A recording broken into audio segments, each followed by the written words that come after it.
Hello, fellow book readers. My name is John, and today I want to talk about first books in a series.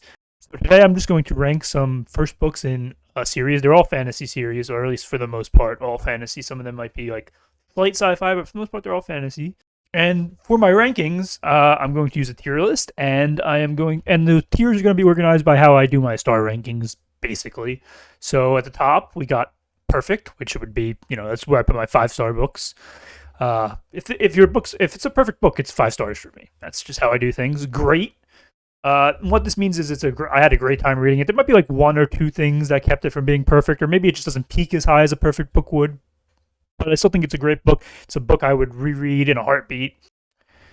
And then next tier would be good. So this, I have some more problems with this book. There were some things that I didn't really enjoy here. But for the most part, I really liked the book and it was an enjoyable experience to read it. Are these books that I'm going to go back and reread? Probably not, unless they're part of a series that has a lot of like great or perfect books in it. But these are books that I enjoyed reading, and they're books that I would recommend to people for sure. I had a good time reading it. And then we got the fine tier, which is where I put my 2.5 star books. And what fine means to me is it usually either has an equal amount of things I hated and an equal amount of things I liked, or I recognize the book is good, but it just isn't for me. Or, maybe the end ruined the book for me. There's a few things that can get it into this sort of 2 to 2.5 star range, but these are books that overall I would say I did not really enjoy reading that much. I didn't like hate my time reading them, but they're not books I would ever go back and reread. And then the last category would be hated it. And these are my 1-star books. These are the books that I finished and I absolutely hated my time reading them. There were more things I hated in the book than I liked, for sure. It's pretty rare that I get a 1-star book. I think this year I only had one. Last year I had four. So we'll see where this year finishes off. I don't really DNF books, but if I do, I don't rate them. So you're not going to see any books that I have DNF'd are not on this list. So there's 31 books here. So there's 31 different fantasy series. The first book from each fantasy series. We're gonna just talk about them a little bit. Starting with A Sorcerer's Stone by J.K. Rowling, or A Philosopher's Stone, depending on where you are in the world. I think this book's great. It's a great introduction to the series. I think it's a great introduction to fantasy. It's just everything I wanted in a first book. It's short, it's quick paced, it has a lot of really good world building. It introduces the characters, and all of them are for the most part very enjoyable. There's an air of mystery around it, an air of magic. The academia part of it is really, really fascinating. It has like a good group of protagonists and antagonists. Yeah, and who didn't want a letter from Hogwarts when they were a child? This series is like I think a really good introduction to fantasy for children, and this book fulfills that role in a really great way. Now, is it a perfect book? No, no. There's a lot better books in the series than the Sorcerer's Stone, but for what it is, Sorcerer's Stone is great. So for me, it's in the great category. Next up is Throne of Glass by Sarah J. Maas. It's the first book in the Throne of Glass series. It's our first published book.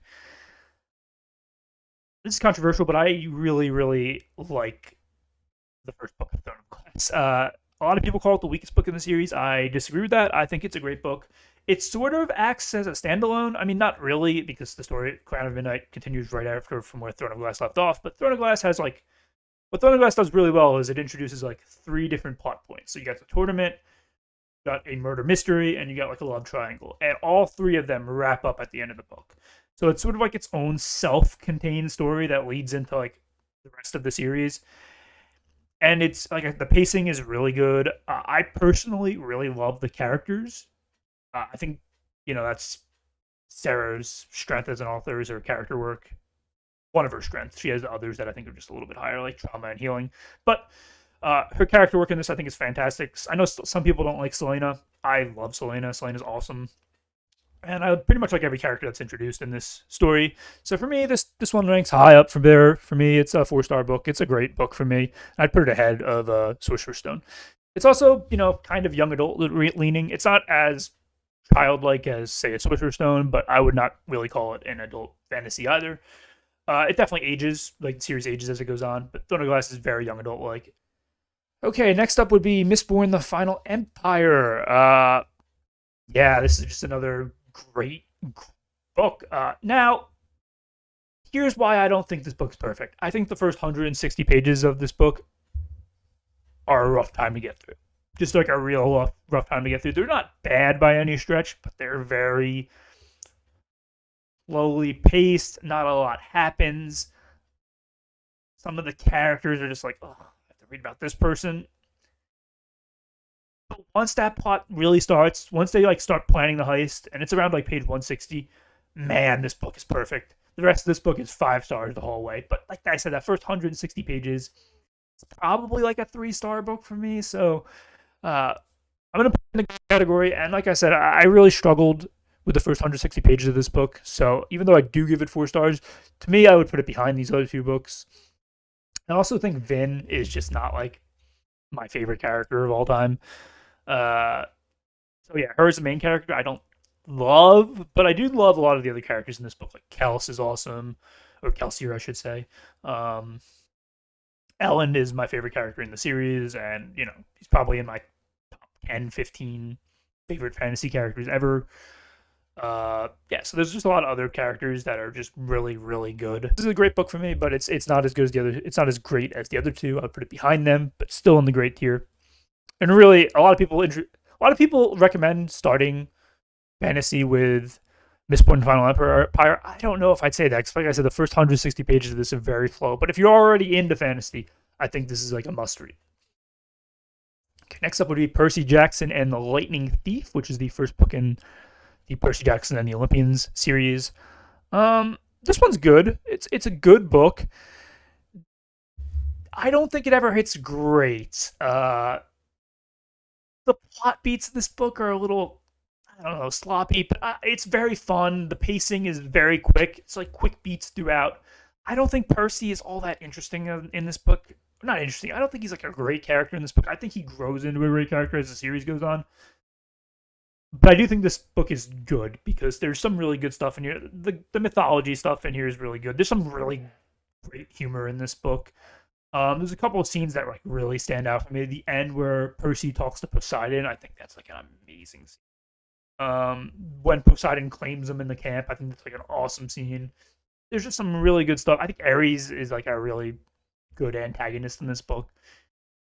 So yeah, this is a good book for me. It's not great, but it is in the good tier for sure. Okay. Next up is Sword in the Stone by T.H. White. It's the first book in the Once and Future King series. Most people buy this as one book, but it is actually separate books. You can buy the series bundled up together. So Sword in the Stone is a hated it book for me. I absolutely hated my time reading this one. 1 star. I gave this 1 star last year. One of my least favorite books I've ever read. Merlin's awesome in this book. Everything else about this book is just a drag. The prose is like really difficult to not read, but to get through. It's very boring and doesn't catch the eye.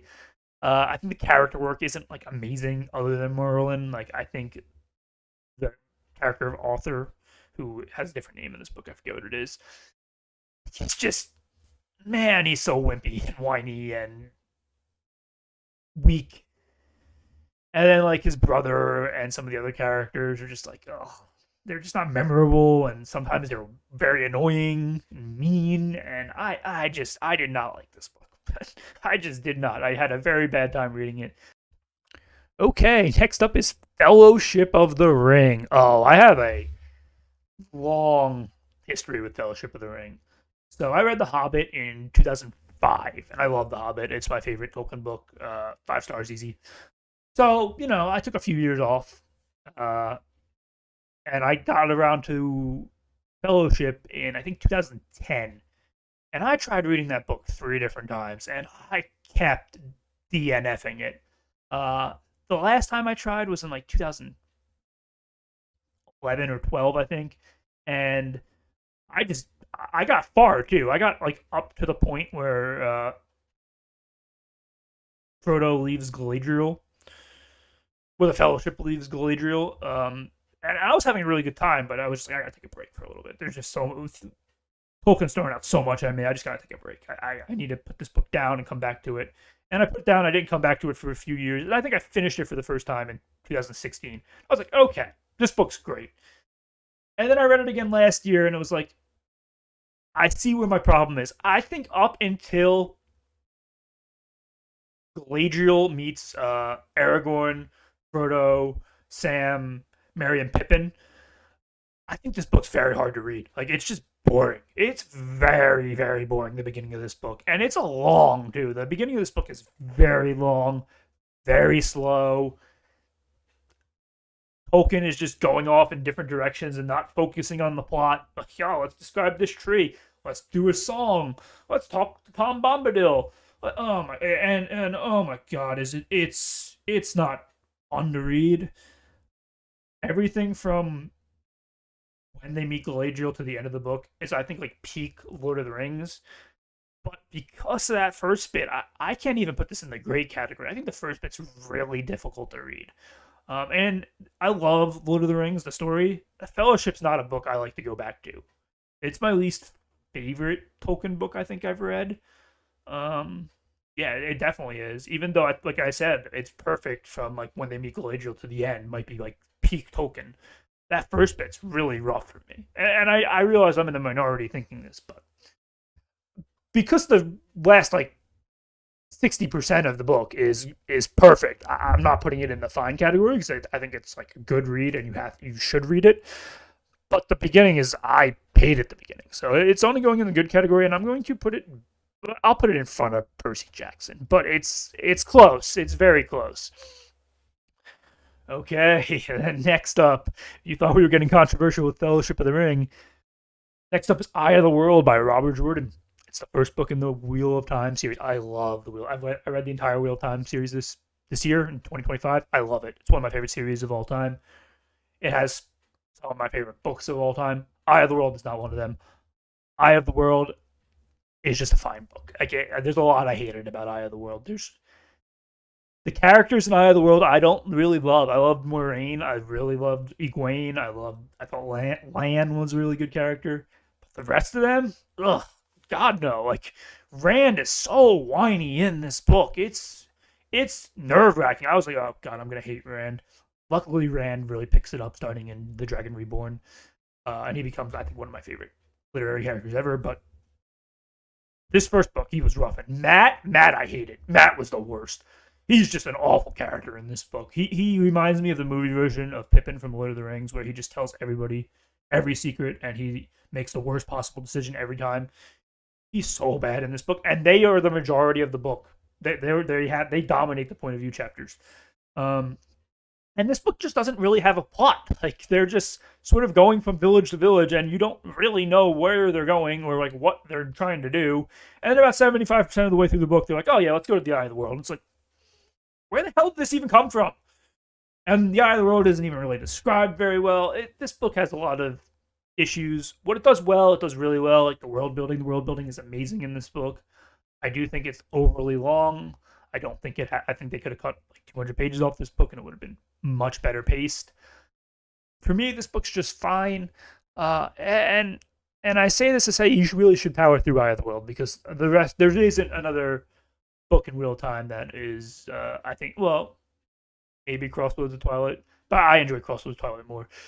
There is another book of real time that's, made me come close to DNFing.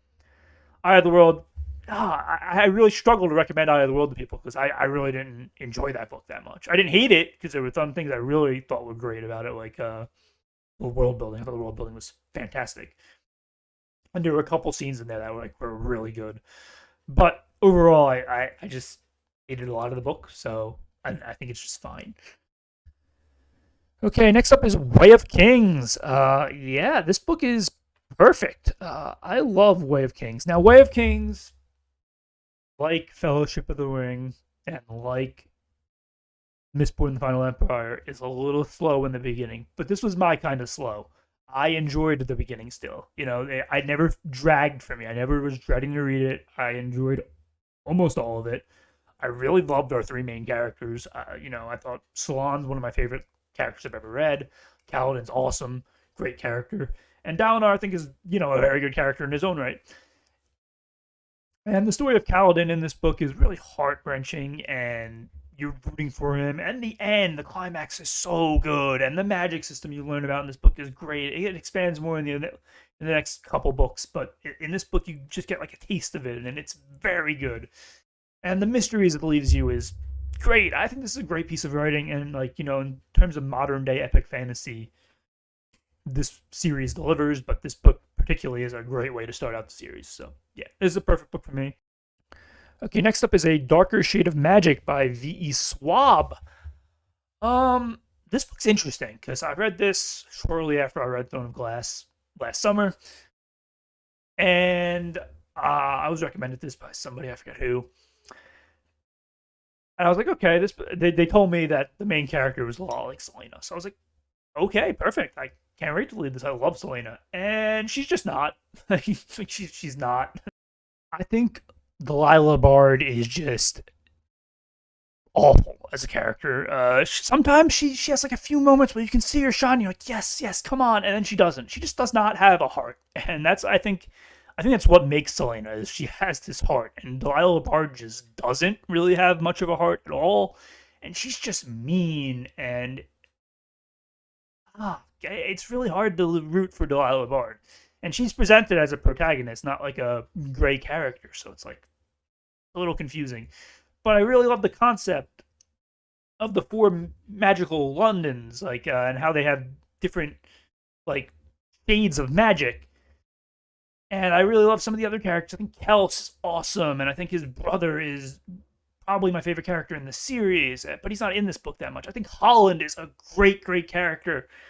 But yeah, like I said, there's just the main character, Lila, she really hurts this book a lot for me. And then there's one other problem. The two villains of this book, they are Saturday morning cartoon villains. They're just like, yeah, you hate them. You're going to hate them for sure. But they're just so, like, their planning is so obvious. It's like, obviously these guys are evil. What are we talking about? And it's like a ridiculous version of evil. So you have to get over that a little bit. I don't mind that much, but for me, this book's just good, not great. Um, I will put it above Percy Jackson, though. But yeah, it's not above Fellowship. Okay, next up we got The Poppy War by R.F. Kuang. Yeah, I really like this book. This book is, centers on, it's sort of like a historical fiction fantasy that sort of centers on the China-Japanese wars, but, they're fictional kingdoms. They give them fictional names like the Federation, and I forget what the main kingdom is called. But I think the characters in this are really interesting. There's shades of gray. I think Rin is really good in this book. I think in the next couple books she turns a little dark. But this book, focuses on sort of the academia aspect, which I think is really good. I think it's the strength of this book in particular. And if it was just the academia part, this book would be in the 4-star great tier.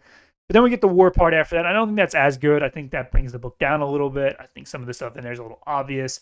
I think the end is a little dark. By a little, I mean a lot dark. And I don't think it really fits the rest of the book. I think some of the character work isn't like super great. But like I said, I did like Rin in this book. I did like the world building. I loved the magic system we got in here. I really love the gods. I thought some other stuff about this book was really admirable. So yeah, it's a good book for sure. Really enjoyed my time here. I would put this ahead of Deeds of Magic for me. And then next up, we got The Cruel Prince. Holly Black, and this is the first book in the Folk of the Air trilogy. I think this book is good, but it's the weakest of the three in the series. It's a good introduction. I really love the politics of this book. I like the characters. I think Jude's like an awesome character. I think Taran's an awesome character. I think Cardan is an interesting character. I think he gets better in the following two books. In this book, he's like, okay, I don't really want to root for him. I like Maddox. Maddox's awesome. Dane, really good character. There's some really interesting characters in this book, for sure. And I think that's where the book shines. That and the world building. Holly Black always does a fantastic job with world building. I think the story here is a little bit slow.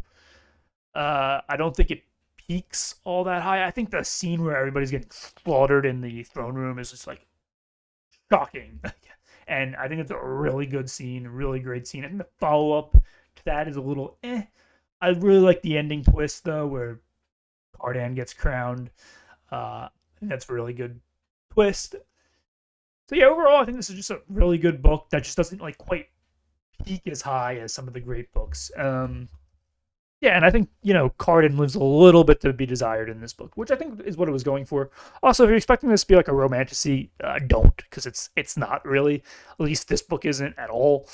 Wicked King, shades of the romance, and then Queen of Nothing is just a full-on romantasy. But this one is not. It's really just a fantasy with fae, and I think it's pretty darn good. But I'd put it ahead of Darker Shade of Magic, right there. I think it's a good spot for it. And then we got The Stolen Hair, which is the first book in the duology that follows the Cruel Prince. It's called the Stolen Hair duology.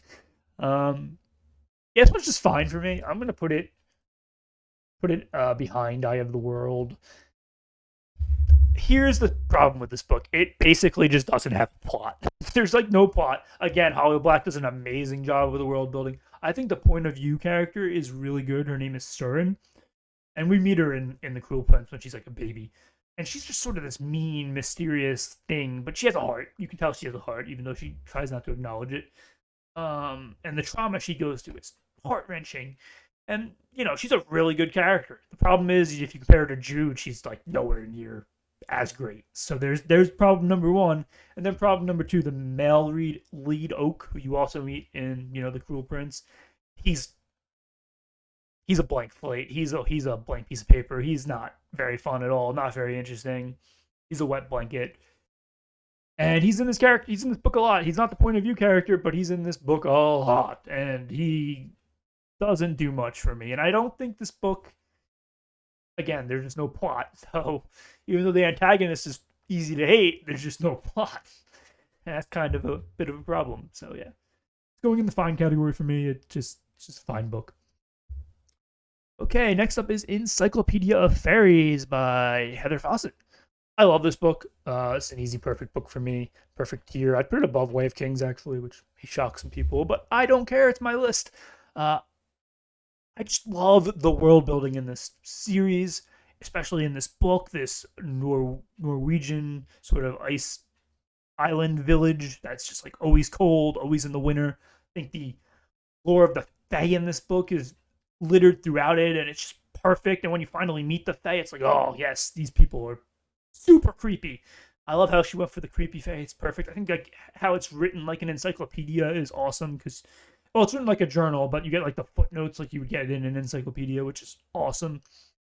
I think the characters are great. Emily is just an awesome character, and she does a really good job not like messing her up. Like she's sort of like she's a professor at Cambridge, and she's really into studying and learning, and she's super serious about it. And that's what she stays the entire book.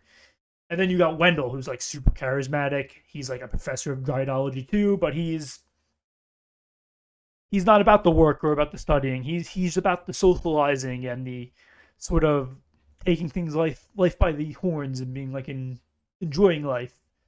And they really bounce off each other really, really well. And I think the side characters, it has an elite cast of side characters. And like I said, I love the setting. I love the story. It's got the cozy fantasy vibes, but also sort of having like these dark moments to it. And I think she blends them together really well. This is a perfect book for me. I love this book. I love this series, but this book in particular, I think is, near perfect.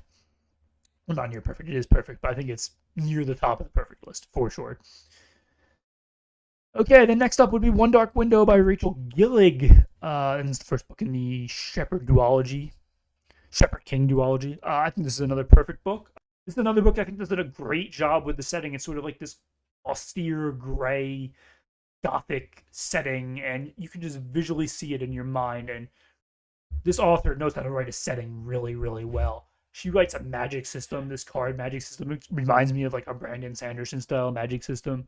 I think the romance in this one is quite good. Although it's not like the center of the story. Like the center of the story is sort of this curse that's going around in this kingdom, and they're stealing these cards to sort of like counteract the curse. It's a really good plot, really good story. I think the antagonist is done really well. It leaves on a great cliffhanger. I love this one. It's another perfect book for me. I would put it slightly ahead of Encyclopedia of Fairies, just slightly. Okay, and then we got The Night and the Moth by Rachel Gillig again, which is the first book in her new series. And again, it's just another one of these austere gothic, but this one's more medieval type settings, and she does a great job with the settings. And again, there's another awesome magic system that's super different. Uh the characters are really easy to root for. Again, this story, I would say, focuses more on romance than the One Dark Window did. So there's that, slightly different. Again, it leaves on another great cliffhanger. He just knows how to write these stories that are super well paced too. It's not a 400-page book. This is going to be another duology series. The second book hasn't come out yet, but this is another 5-star book for me. But I would put it last in the perfect tier for now, anyway. Yeah, it's not as good as One Dark Window if I was going to rank it, but I still thought it was a perfect book, and I can't wait to read the second one. Okay, next up would be The Magicians by Lev Grossman, which I read this year. I read the first 2 books in the series this year, and this is my only 1-star book of the year. And I'd put it ahead of Sword in the Stone, but that's not saying much. It's still a 1-star book. I still hated my time here. This book stars our main character Quentin Coldwater, he finds out he has magic, and he's going to this sort of magic college. And I really expected this book to focus on sort of like an academia type magic setting, and it just doesn't. Like the academia part of this book is very bare bones. It goes through like 4 years of schooling in like 200 pages, and we really learn nothing about the magic. Instead, this book sort of focuses on like a teen angst, teen drama type book, and I think the book suffers for it. And our main character reminds me of Holden Caulfield from Catcher in the Rye. I love Catcher in the Rye. It's a 5-star book for me, one of my favorite books of all time. But I don't want Holden Caulfield in my fantasy novel, and he's the main character of this book, basically, right? So, and then the last half of this book, or really like the last, I'd say 30% of this book, turns into a portal fantasy, sort of a homage to Chronicles of Narnia or The Phantom Tollbooth, and I think that's the best part of this book, but I still didn't love it all that much. For me, it's a 1-star book, which I was really disappointed by, because this is one of the 5 series I was looking forward to reading the most this year. So yeah, there we go. The next book for me would be The Winter King by Bernard Cromwell. Okay, this book is sort of Fellowship of the Ringy for me, where the first like 25, 30%, 30, maybe even 35% of the book was really rough for me to get through. It's a lot of, I won't say it is world building, but it reads sort of like a historical fiction book the first 30 or 35% of the book, and you have to develop some characters up, and it's like, looks so slow, and nothing's really happening, and I don't really like any of these characters. I don't think they're like great versions of these characters, but then that last 3/4 of the book just rules. It's a perfect book, the last 3/4. So I'm gonna put it in the good category. I think I'm gonna put it top of fine, just because, like I said, that first part's really rough, and I don't think it quite reaches the highs that Fellowship of the Ring does to carry it to the good, but it does reach some highs. And I think the next 2 books in the series are actually very good to great. I love this series overall, but the beginning of the first book's a little bit rough, and you really don't get to see some of the greater characters, or really get to know some of the greater characters like the following 2 books. But I think like the last 75% of this book is great. And next up is Shadow and Bone. I know a lot of people don't love Shadow and Bone, the trilogy. I can kind of see why, but I do like it a lot. The second book I think is weak, but I think the first book is good. Not great, but it's good, and I would put it behind The Poppy War, but ahead of The Cruel Prince. Yeah, I think Alina is just a really good character. I really like Alina. I like the Darkling, but I didn't love him in the first book. I think the first book, he's trying to pretend, he's like pretending to be this good guy, and like Alina's falling for it, and it's just like so odd. It's like, oh my god, Alina, like this guy's clearly evil. Like, what are you doing? And I think the main male character is not great. He's not awful. He's just fine. I think there's much more interesting characters introduced in the second book and the third book in terms of side characters, and I think the Darkling even gets better in those two books. But for this book, I really love the world building, and like I said, I really like Alina a lot, and I love the magic. This book has a lot going for it, and it's like your classic hero's quest, and I think it does it really well, and the pacing is really good. So for me, this is a good book. It's not a great book. It's Six of Crows, which is the first book in the Six of Crows duology, which directly follows the events of Shadow and Bone, the Shadow and Bone trilogy. But it takes place in a different world with a different part of the world with a different set of characters. Six of Crows itself is a great book. It's a heist fantasy, just like Mistborn. I would put it ahead of Mistborn, though. I think the characters as a whole are more interesting. I think Mistborn might have characters that peak a little higher, but I think you take the six of Crows characters, like the Six of Crows characters. I think they're just more well-rounded than the Mistborn cast, especially in the first book.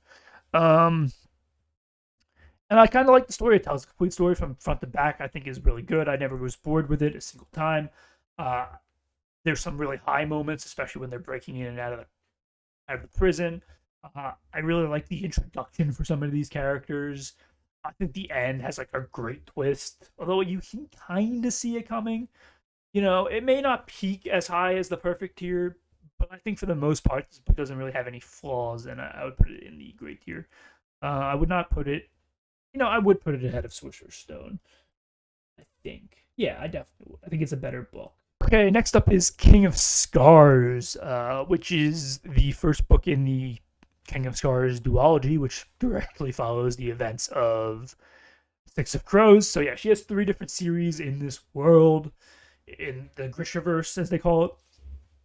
I think this is actually a great wrap up to the series. I love this King of Scars duology, but I think it's the second book that steals the show. The second book might be my favorite. I think I like Crooked Kingdom a little bit more than Rule of Wolves, but it's close. Like Crooked Kingdom and Rule of Wolves, I think are her 2 best books. I think King of Scars is very good. It's a very good book. It doesn't hit great. It sort of serves as just like a setup book, but getting there, I think, is a really fun time. I never didn't have a fun time in this book. There's one problem. They do bring back the Darkling in this book, and I think the Darkling had a really nice end in the Shadow and Bone trilogy. Like, I think him dying, I don't think you got to bring him back. I think that disappointed me quite a bit. But overall, I really did like the story of this book, and I thought the world building again was fantastic. And we get some of the in this book we focus on the characters I really loved in the Shadow and Bone trilogy. They get brought back as sort of main characters, specifically Nikolai and Zoya, who I think are like might be the 2 best characters in the Grishaverse. So I really enjoyed reading their point of views. So yeah, this is a very good book for me. It doesn't quite hit great because, like I said, it's sort of just a setup book that sort of ends before like any sort of major things happen. Well, one major thing happens, but that's really it. And I did have a problem with them bringing back the Darkling, but I would put this ahead of Fellowship of the Ring. Okay, next up is Dragonflight by Anne McCaffrey, which is the first book in the Dragon Riders of Pern series. This book's weird because I don't hate it, but it definitely didn't age super well, is what I would say. I think like if I read this book 30, 40 years ago, this would be amazing. I would have loved it. Nowadays, her prose just ages a little bad. I think some of her theming just isn't great by today's standards of living. I think a problem with this book is it sort of reads like 2 novellas put together, and that's because that's exactly what it is. It does tell a cohesive story, don't get me wrong, but you can kind of tell it's 2 novellas. I don't think they give the dragons enough personality in this book. They really do in the next book that follows this. The next book's called Dragon Riders, or Dragon Quest. I don't remember what the second book's called, but the second book, I think they give the dragons a lot of personality, and for me, that bumps that book up into the good range. For me, this book's just fine. I would put it below The Winter King and below Eye of the World and below. I'd put it at the bottom of five. Okay, and then we got Game of Thrones by George R.R. Martin. I think A Song of Ice and Fire gets talked about a lot. I don't think the first book, Game of Thrones, gets talked about enough. Not just for the impact it had. Everybody talks about the impact it had, and there's no denying it. When Game of Thrones came out, the impact was almost immediate. Everybody wanted to read this kind of dark, more realistic type fantasy. Kind of weird to say realistic when there's like dragons, but I think the first book is amazing. People always talk about Storm of Swords or they'll talk about Dance with Dragons. Game of Thrones doesn't get as much love as it should. I think this is, arguably the best book in the series. I think Storm of Swords is technically better, but I think this is probably my second favorite. I'm going to put it at the top of the perfect list. I really love Ned Stark. And yeah, I think he's only in this book because he dies at the end. I think this book is his book. It's great, but you also get teases of other characters. I like how this book isn't the world's big, but it's more micro focused. Basically it's just learning about the Starks and the Lannisters, and you get some Dany chapters thrown in there, but you really are focusing on three people, three groups of people: the Starks, the Lannisters, and the Targaryens, and that's pretty much it. And it does a really good job of that, and you get a lot of that. And the book's long, but I don't think it's ever boring. I think the twists and turns are shocking. More shocking than some of the later twists and turns, because once you read this, you know you're going to get some like crazy twists and turns in George books, but you read this first, you don't know that, and it leaves you floored. The impact is immeasurable. Great book, perfect book.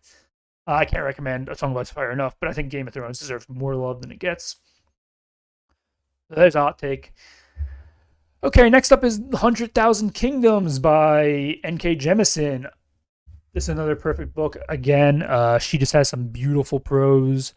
I love her world building. I think the plot in this book is great. Everybody talks about fifth season, but I think this series deserves love, particularly the first book, 100,000 Kingdoms. Great thing about these books is this series is all three books can sort of act as their own sort of standalones. They do follow each other, but they all focus on different characters. Yeah, just really, really good stuff. And I really love the first book a lot. It's one of my favorite books I've read this year. I'd put it above Night and the Moth, but Way of Kings, I think, is where I would put it. Great book, yeah.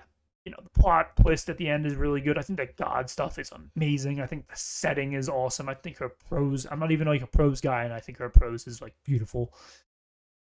It's a great series, but really the first book is perfect. And I'm really happy I chose to read it.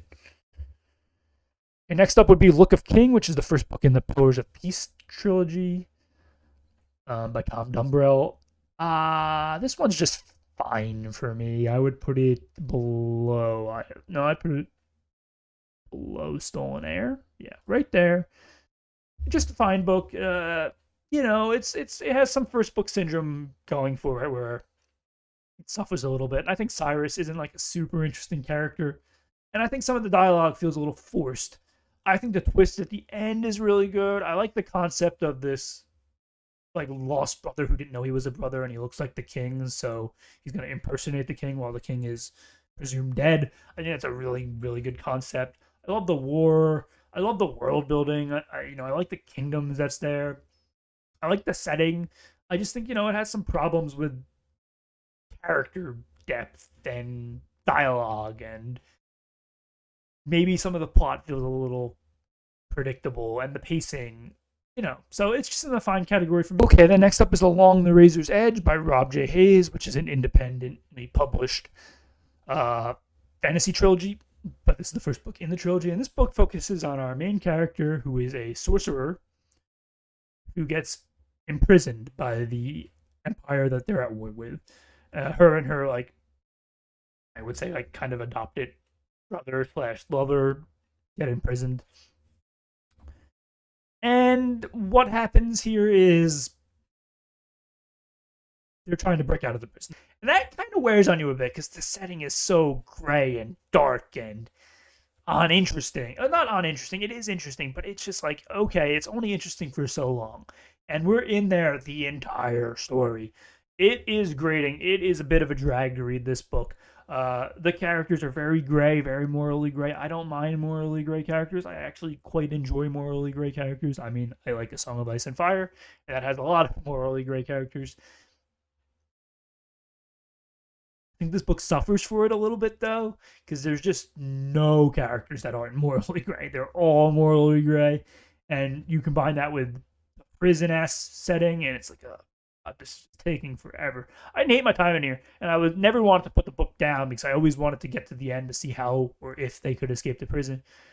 And I think the end is really satisfying. But I do think the book drags a little bit. For that, it's just a fine book. I would put it ahead of Book of the King, though. And then next up is Fourth Wing by Rebecca Yarros. Look, Fourth Wing, obviously, it's not written for me.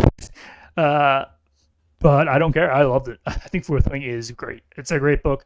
I'm not going to sit here and say it's a perfect book. There's obviously, some flaws to it that keeps it down. Specifically, the smut scenes are just whatever, But what I really liked about it was the dragons. The dragon aspect of it are awesome. These are some of the best dragons I've seen written. I really love the dragons as characters. I think the academia part of this book is really good. You have to sort of suspend your disbelief for some of it because some of the they're killing students doesn't really make a whole lot of sense. But if you can suspend your disbelief, it's whatever. I think the world building is actually admirable for what it is. I know some people don't like the world building. I actually quite enjoyed the world building. I liked the twist at the end. I was excited to read more and learn about what's really going on with this war. I think it has really good theming about sort of this corrupt sort of empire. Maybe don't trust everything you see and hear. So I think it's a great book, and I had a really, really fun time reading it. More than just very good. I think it's great. I'd put it at the bottom of great, though. Okay, then next up would be Dune by Frank Herbert. This is a science fiction series, but I think the first book is more of a fantasy than a science fiction. It's like a fantasy in space, but it doesn't really get into those heavy science fiction sort of tropes that define the genre. It touches on them a little bit, and the second and third book really lean into the sci-fi aspects. First book leads more like a fantasy, and I think that's why I enjoyed it so much. I also enjoyed some of the character work. I think Paul Atreides is a very good chosen one character. I think the Lady Jessica is awesome. She's one of my favorite characters that I read in 2024. So yeah, this is a great book for me. I really enjoyed it. There were some parts of it that dragged a little bit pacing wise, which is why it didn't reach the perfect year for me. And I think the prose is a bit outdated. But I still had a great time with it. It's a great book for sure. And I'd put it behind Fourth Wing though in terms of how much I enjoyed it. But still great. And I really love the end too. The end's awesome. Okay, next up would be The Bridge Kingdom by Danielle Jensen. I thought this was a really fun book. From front to back, I thought this book was really fun. I didn't have a fun time reading it. I really loved the world building in this. I loved the characters. Romance was whatever. It was fine.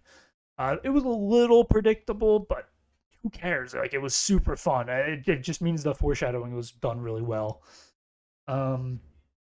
Yeah, like I said, I really liked Lara and Aaron as characters. I think some of the side characters, I think the king is easy to root against. I think the magpie is super easy to root against. I think Aaron's sister is a really fun character. I think Karen and the grandmother, really fun characters.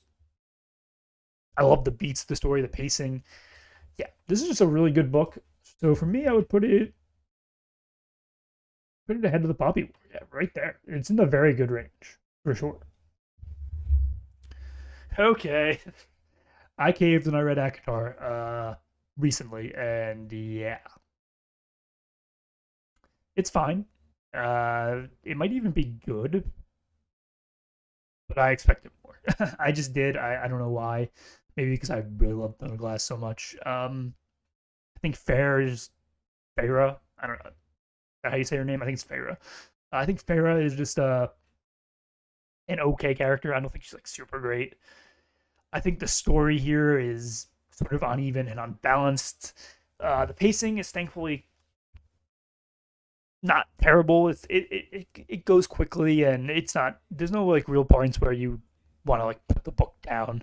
I think the world building is fine, but you don't really get too much of it in the first book. I think Farah's family is just awful. Like, I don't think they're great characters at all in the first book, anyway.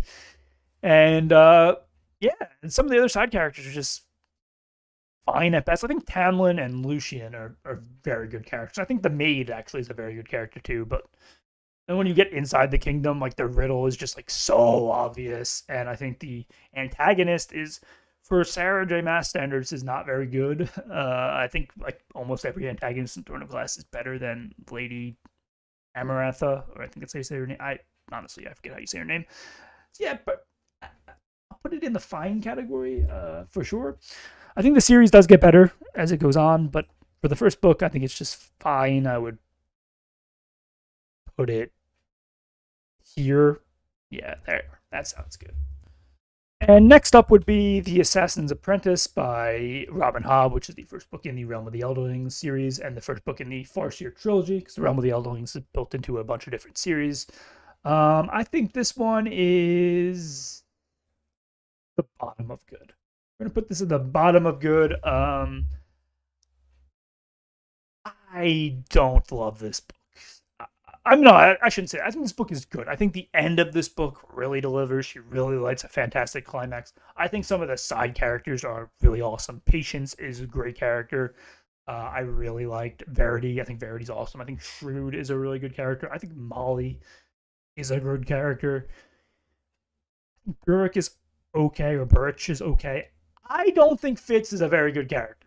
I'm sorry. He's just kind of a blank slate, and the only thing he's not a blank slate on or a wet piece of paper is when he whines. He's very whiny. I think the story of a bastard is very interesting. I think Robin Hobb gets sidetracked a little bit. I think the pacing of this book is very bumpy. It's like a bumpy road. It's not greatly paced, in my opinion. But there are some things I really, really enjoyed about this. So I have to, especially the climax, so I have to put it in the good category, but it's at the bottom of good. And then last up would be The Color of Magic by Terry Pratchett. And I am going to put this one at the bottom of fine. I think this is a weak book. I think the premise of a bad wizard, not a bad wizard, of a terrible wizard, and the reason he's terrible is because he just isn't very good at magic, is super funny. I think it's funnier than any of the actual jokes they tell in the book, which I don't think are that funny, which is weird because, again, I love British humor. And for some reason, every Terry Pratchett book I've read, it just hasn't worked for me. And I'm not sure why, because I'm dying for it to work. I've only read two. I've read Good Omens, which is also by Neil Gaiman, so I don't actually know how much of that Terry Pratchett even wrote. And then The Color of Magic. And neither of them really worked. This book also, again, doesn't even really feel like a book. It feels like four novellas patched together, because that's what it is. There are some parts that are really fun to read, and there are some characters. I think the character of Death is awesome. So I think if I ever read another Terry Pratchett book, it'll be Mort, the first book in the Death series in this world. But Color of Magic for me is just fine. Didn't peak that high. Okay, and for real this time, finally, lastly, for real this time, we have Half a King by Joe Abercrombie. This is the first book in his young adult series called The Shattered King. No, The Shattered City. It's sort of like a Nordic Viking sort of post-apocalyptic series. I think the world building in here is really good. I really like the theming. I like the style of writing that he does. It's like very humorous, but can also be very dark. Has some great plot twists. The first book in the series, I think the point of view character is not as good as the next two books, and I think it's a little bit too predictable. But it is a young adult book, so you expect that. This series doesn't have the best reputation online for a Joe Abercrombie series. Like, people talk about First Law and stuff. And I get it. If you're a Joe Abercrombie fan, you probably want to read his adult fiction, his grimdark stuff. But I really, really enjoy the Shattered Sea series. And I haven't read First Law yet, but, I really enjoyed the Shattered Sea series. And I think Half a King is a good place to start. I would even say it's a very good book. I do like the following two books better, but this is still a great place to start. And yeah, if you haven't read Joe Abercrombie, you probably should be reading Joe Abercrombie. I am going to put it ahead of Shadow and Bone, but behind The Poppy War. I think it's a really good spot for it. And that is my list. My first book in a fantasy series list. I went over 31 different series here that I have read, and I've rated their books, and this is my honest thoughts on each of those books. And I hope that you guys have got something out of this. And if you didn't, I hope you had a fun time just listening to me ramble about these books. Let me know what you think is your favorite like first book in a fantasy series, or maybe like what your least favorite is.